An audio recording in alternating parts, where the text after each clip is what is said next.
ചക്രയോതിയിലേക്ക് എല്ലാവർക്കും സ്വാഗതം. നമ്മുടെ കുട്ടികളുടെ റിക്വസ്റ്റ് പ്രകാരം ഈ എക്സാം വേളയിൽ അവർക്ക് വേണ്ടി എനിക്ക് അറിയാവുന്ന എക്സാം ടിപ്സ് വളരെ ലളിതമായ രീതിയിൽ 10 പോയിന്റ്സിലൂടെ പറയുവാൻ ശ്രമിക്കാം. ഇതിൻ്റെ വിശദമായ വീഡിയോ അടുത്ത എപ്പിസോഡിലൂടെ പറയാം. ആദ്യമേ തന്നെ ഈ എക്സാം ആദ്യമായിട്ടോ അതല്ല നിങ്ങൾക്ക് മാത്രമായിട്ടോ ഉള്ളതല്ല. ഈ ലോകത്തിലെ എല്ലാവരും തന്നെ കുറേയേറെ എക്സാമുകൾ എഴുതിയും കടന്നും വന്നവരാണ്. ഞാനും ഇതിലൂടെ കടന്നു പോകുന്നു, അത്രയേ ഉള്ളൂ എന്ന് ചിന്തിക്കുക. പിന്നെ എക്സാം അടുക്കുന്നതോടുകൂടെ ഓർമ്മയിൽ ഒന്നും നിൽക്കുന്നില്ല, ഭയങ്കര ഡിഫിക്കൽട്ടായിരിക്കും എക്സാം, ഞാൻ എങ്ങനെ അറ്റൻഡ് ചെയ്യും, ഭയങ്കര ടെൻഷനാണ്, പഠിച്ചിട്ടും മനസ്സിലാവുന്നില്ല, ഓർമ്മയിൽ നിൽക്കുന്നില്ല എന്നുള്ള ഈ ചിന്തകളെല്ലാം മാറ്റിവെക്കുക. പകരം മൈൻഡിനെ പോസിറ്റീവായിട്ട് ചിന്തിക്കുക.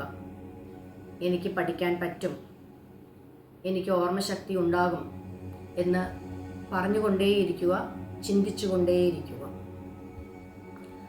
നമുക്കെല്ലാവർക്കും സിനിമ തിയേറ്ററിൽ പോയി കാണുവാൻ നല്ല ഇഷ്ടമാണല്ലേ? അവിടെ നമ്മൾ സിനിമയ്ക്ക് പോകുവാനോ അവിടെ എങ്ങനെ പോയി സിനിമ കാണണം എന്ന് ആരെങ്കിലും നമ്മളെ പഠിപ്പിച്ചു തരാറുണ്ടോ? ഒരാളുടെയും സപ്പോർട്ടില്ലാതെ എത്ര സുന്ദരമായിട്ടാണ് നമ്മൾ ആ സിനിമ കാണുന്നത്. വളരെ ശ്രദ്ധിച്ച്, ചുറ്റുപാടും ഒന്നും അറിയാതെ എന്താണ് ഈ 2-2.5 മണിക്കൂർ എന്ന് നടക്കുന്നത് പോലും ശ്രദ്ധിക്കാതെ നമ്മൾ എവിടെയാണ് ശ്രദ്ധിക്കുന്നത്? ആ സിനിമയിൽ മാത്രം അല്ലേ?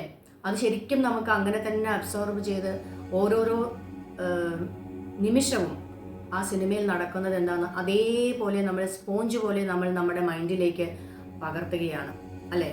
ഏകാഗ്രത, കോൺസെൻട്രേഷൻ അതേപോലെ ആയിരിക്കണം നമ്മളും പഠിക്കുമ്പോഴും ചെയ്യേണ്ടത്. അതാണ് ശ്രദ്ധ. അപ്പോൾ നമ്മൾ പഠിക്കുമ്പോൾ എന്ത് ചെയ്യണം? അതേപോലെ ഒരു സിറ്റുവേഷൻ നമ്മൾ ഉണ്ടാക്കിയെടുക്കുക.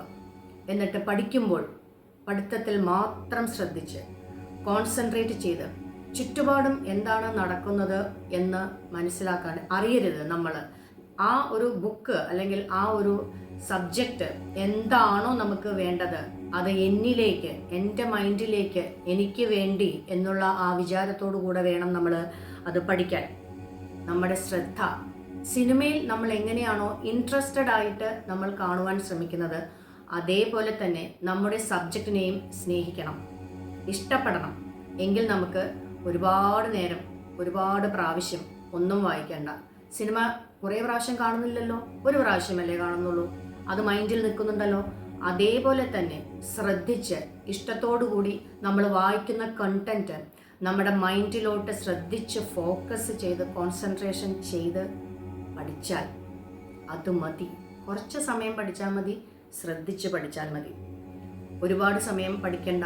കുറേ നേരം കഴിയുമ്പോൾ നമുക്ക് ക്ഷീണം തോന്നും, അല്ലെങ്കിൽ ശ്രദ്ധ പോകുന്നു എന്ന് കണ്ടാൽ റെസ്റ്റ് എടുക്കുക. അടുത്തത്, എക്സാമിന് കുറച്ച് ദിവസങ്ങൾ മുമ്പെങ്കിലും നമ്മൾ എക്സാം ടൈം ടേബിൾ സെറ്റ് ചെയ്യണം. ഏത് ദിവസം എത്ര സമയം നമ്മൾ ഓരോ സബ്ജക്റ്റും പഠിക്കണം, അതിലെ ചാപ്റ്റേഴ്സ് തിരിച്ച് നമ്മൾ എത്ര ദിവസം എത്ര സമയം കൊണ്ട് അത് നമ്മൾ പഠിച്ച് എടുക്കണം അല്ലെങ്കിൽ റിവൈസ് ചെയ്യണം എന്ന് ഓൾറെഡി ടൈം ടേബിൾ ഇട്ട് വയ്ക്കണം. ആ ടൈം ടേബിൾ പ്രകാരമായിരിക്കണം നമ്മൾ ഓരോ ദിവസവും പഠിക്കേണ്ടത്.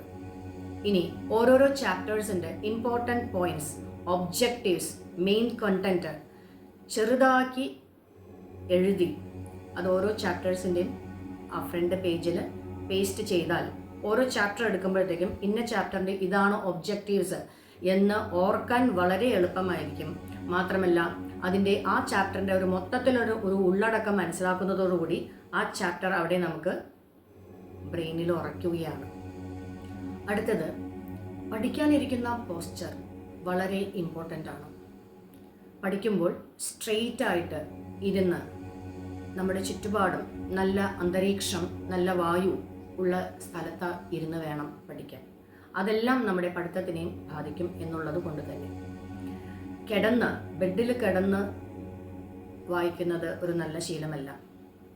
ഓട്ടോമാറ്റിക്കലി നമ്മളത് ഒരു ഉറക്കത്തിലേക്ക് നമ്മുടെ ശ്രദ്ധ പോകാനായിട്ടുള്ള ചാൻസ് വളരെ കൂടുതലാണ്.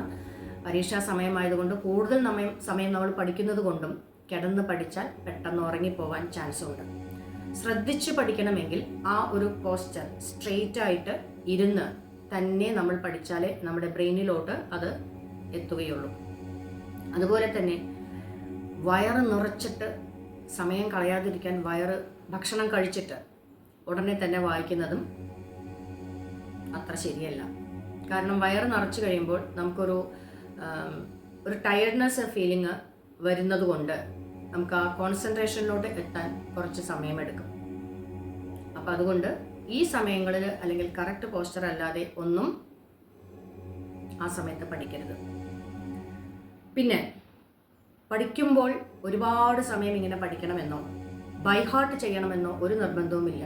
ചിലവർ ശ്രദ്ധിക്കാതെ ഒരു 10 പ്രാവശ്യം അല്ലെങ്കിൽ ഒരു 20 പ്രാവശ്യം വായിച്ചത് തന്നെ വായിച്ചുകൊണ്ടിരിക്കും. അതാണല്ലോ ബൈ ഹാർട്ട്. അങ്ങനെ പഠിക്കേണ്ട ശരിക്കും പറഞ്ഞാൽ ഒരു കാര്യവുമില്ല. എന്താണോ നമ്മൾ ശരിക്കും ഞാൻ നേരത്തെ പറഞ്ഞ പോലെ തന്നെ സിനിമ കാണുന്നത് പോലെ തന്നെ പഠിക്കാനും ശ്രമിക്കുക. 1 2 പ്രാവശ്യം അത് വായിച്ചു കഴിയുമ്പോൾ അതിൻ്റെ കണ്ടന്റ് ശരിക്കും നിങ്ങളിൽ എത്തും, മനസ്സിലാവും. അതുപോലെ പോസ്റ്ററും ശ്രദ്ധിക്കുക. അടുത്തത്, എപ്പോഴാണോ പഠിക്കേണ്ടത്? രാവിലെയാണോ, വൈകുന്നേരമാണോ, അതോ രാത്രിയാണോ? അതെല്ലാം നിങ്ങളുടെ ഇഷ്ടം. നിങ്ങളുടെ മൈൻഡ് നിങ്ങളുടെ കൂടെയാണ്. എപ്പോഴാണോ നിങ്ങളുടെ മൈൻഡിന്, നിങ്ങളുടെ ബോഡിക്ക് ഫുൾ എനർജി, പഠിക്കാൻ പറ്റും എന്നുള്ള നല്ല മൂഡ് നിങ്ങൾക്ക് കണ്ടെത്താം. അതെപ്പോഴായാലും കുഴപ്പമില്ല. നട്ടുച്ചയ്ക്ക് മാത്രം ആവാണ്ടിരുന്നാൽ മതി. ചിലവർക്ക് അതിരാവിലെ, ചിലവർക്ക് പകൽ സമയം, ചിലവർക്ക് രാത്രി കാലങ്ങളിൽ. ഇപ്പോഴത്തെ കുട്ടികൾക്കെല്ലാം രാത്രി പഠിച്ചാലേ അവർക്ക് മനസ്സിലാവുള്ളൂ, പകൽ പഠിച്ചാൽ മനസ്സിലാവില്ല. എൻ്റെ മോനൊക്കെ അങ്ങനെയാണ് ചെയ്യാറ്. രാത്രിയാണ് അവൻ പഠിക്കാറ്. കുറേ നേരം അവന് ശ്രദ്ധിച്ചിരിക്കാൻ പറ്റും എന്നൊക്കെ അവൻ അങ്ങനെയാണ് പറയാറ്. അതുകൊണ്ടാണ് പറഞ്ഞ് രാത്രിയാണെങ്കിലും ആദ്യമൊക്കെ നമ്മുടെ അച്ഛനമ്മമാർ പറയുന്നത് രാത്രി പഠിക്കേണ്ട, വെളുപ്പിനെയാണ് പഠിക്കേണ്ടതെന്ന്. ഇപ്പോൾ കാലാവസ്ഥയൊക്കെ മാറി വരുന്നത് കൊണ്ട് അതൊക്കെ കുട്ടികളുടെ കയ്യിലാണ്. നിങ്ങളുടെ കയ്യിൽ എല്ലാം ഉണ്ട്. അത് നിങ്ങൾ തിരിച്ചറിയുക. എന്നിട്ട് എപ്പോൾ പഠിക്കുകയാണെങ്കിലും ശ്രദ്ധിച്ച് കോൺസെൻട്രേഷനോടുകൂടെ പഠിച്ചാൽ എന്തും നിങ്ങൾക്ക് സാധ്യമാകും എന്ന് ഉറപ്പിച്ച് നിങ്ങളിൽ തന്നെ വിശ്വസിക്കുക. പഠിച്ച കാര്യങ്ങൾ മെമ്മറൈസ് ചെയ്ത് ബ്രെയിനിൽ ഫീഡ് ചെയ്ത് വയ്ക്കുക. ഇടയ്ക്കിടയ്ക്ക് അത് റിവൈസ് ചെയ്ത് കൊടുക്കുക. Your mind is your self. No one can interfere it. അപ്പം നിങ്ങൾ ചിന്തിക്കുക, നിങ്ങളുടെ ഉള്ളിലുള്ള ആ കഴിവിനെ കണ്ടെത്തി മോട്ടിവേറ്റ് ചെയ്യുക. You are the role model of yourself. മനസ്സിൽ പറഞ്ഞുകൊണ്ടിരിക്കുക, I am good, I am good. ഇനി ഏറ്റവും ശ്രദ്ധിക്കേണ്ട വിഷയം, മൊബൈൽ ഫോൺ. ഈ എക്സാം വേളയിലെങ്കിലും തീർത്തും നമ്മൾ മൊബൈലിനെ മാറ്റി നിർത്തുക. ഒന്നില്ലെങ്കിൽ സൈലൻറ്റ് മോഡാക്കുക, അല്ലെങ്കിൽ പഠിക്കുന്ന ആ റൂമിൽ നിന്നും കുറച്ച് സമയത്തേക്ക് ഇതിനെ മാറ്റി വയ്ക്കുക. നമുക്ക് മൊബൈൽ അടുത്തിരുന്നാൽ ടെൻഡൻസി ഉണ്ടാവും, പഠിച്ചുകൊണ്ടിരിക്കുമ്പോൾ അങ്ങോട്ടും ഇങ്ങോട്ടും തിരുമ്പോൾ മൊബൈലിന് ഒന്ന് നോക്കാം. അത് നോക്കി തുടങ്ങുമ്പോൾ പോകുന്നത് വേറെ സ്ഥലത്തേക്കായിരിക്കും. എക്സാം കഴിയുന്നവരെ പഠിക്കുന്ന സമയത്ത് ആ മൊബൈൽ മാറ്റിവെക്കുക, ഉപയോഗം കുറയ്ക്കുക. അതുപോലെ മറ്റുള്ള എല്ലാ ആക്ടിവിറ്റീസുകളും എക്സാം ടൈമിൽ നിർത്തിവെക്കുക. ഇപ്പോൾ പഠിത്തത്തിൽ I am and my studies എന്ന് മാത്രം ചിന്തിച്ച് ഫോക്കസ് ചെയ്ത് തന്നെ മോട്ടിവേറ്റ് ചെയ്ത് മറ്റുള്ളതൊന്നും ശ്രദ്ധിക്കാതെ, മറ്റുള്ളവരെയും ശ്രദ്ധിക്കാതെ, ഫ്രണ്ട്സ് പോലെയുള്ളവരെ എല്ലാവരും പഠിക്കുകയാണ്, അപ്പോൾ അവർ പറയുന്നതും ഒന്നും കേൾക്കാതെ your mind is your self എന്ന് മനസ്സിലാക്കി ആ ബോധത്തെ അറിഞ്ഞ് പഠിക്കാൻ ശ്രമിക്കുക. അതുപോലെ ഓരോ നിമിഷങ്ങളും എക്സാം എടുക്കുന്നതോടുകൂടെ നമുക്ക് വളരെ ഇമ്പോർട്ടൻ്റ് ആണ്. നിങ്ങൾക്കുള്ളിലെ ആ കഴിവ് നിങ്ങൾ തിരിച്ചറിയണം. എനിക്കും പറ്റും, ഞാനും എക്സാം എഴുതും, എനിക്കും നല്ല മാർക്ക് തന്നെ കിട്ടും എന്ന് നിങ്ങളെ തന്നെ വിശ്വസിച്ച്, നിങ്ങളെ തന്നെ മോട്ടിവേറ്റ് ചെയ്ത് പഠിച്ചു നോക്കൂ. സിനിമ പോലെ പഠിച്ചു നോക്കൂ. നിങ്ങൾക്ക് പറ്റുമോ ഇല്ലയോ ചാലഞ്ച് ചെയ്യൂ. സിമ്പിളായി, പോസിറ്റീവായി നമ്മൾ ഏത് വിഷയത്തിനെ നമ്മൾ കൈകാര്യം ചെയ്യുന്നു, അവിടെയാണ് യു എന്ന് പറയുന്ന ആ ഞാൻ മനസ്സിലാക്കേണ്ടത്. നമ്മൾ എല്ലാവരും നല്ല കഴിവുള്ളവരാണ് എന്നും you have to boost yourself. Find out the magic power within you. Take it out. Show the challenge. Fight with the exam. Take it simple and positive. പറ്റും. Time is very precious and you are also very important എന്ന് മനസ്സിലാക്കി എല്ലാവർക്കും all the best for the exam and God bless you all എന്ന് പറഞ്ഞുകൊണ്ട് നന്ദി, നമസ്കാരം, വീണ്ടും കാണാം.